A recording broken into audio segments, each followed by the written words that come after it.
Welcome to the Slop Farm. Enjoy the video. In this video, I will explain how to file your taxes for a small business. First, determine your business structure, such as sole proprietorship or LLC, as this dictates the forms you'll use. Next, establish a clear system for tracking all your income and expenses throughout the year.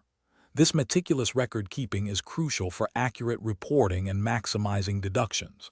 Finally, decide on an accounting method, either cash or accrual, and stick with it consistently. For sole proprietors, you'll typically use Schedule C, profit or loss from business, to report your income and expenses. Remember to claim all eligible business deductions, like home office expenses, vehicle mileage, and business insurance, as these significantly reduce your taxable income.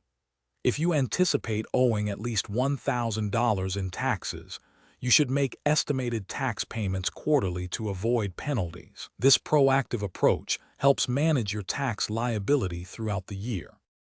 A common pitfall is commingling personal and business funds. Always keep them separate to simplify tracking. Maintain thorough records, including all receipts and invoices, for at least 7 years in case of an audit. This documentation is your best defense. If your business has complex transactions or significant growth, consider consulting a qualified tax professional. Their expertise can save you time and ensure compliance, giving you peace of mind.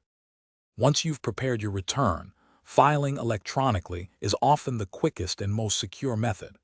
Before hitting submit, meticulously review every section to catch any potential errors or omissions, which could lead to delays or penalties. Remember to check the description for a link to those fantastic leak-proof meal prep containers, along with other great deals. Finally, consider setting aside a percentage of your income for next year's taxes to make the process smoother. Thanks for watching. Consider subscribing if we helped you today.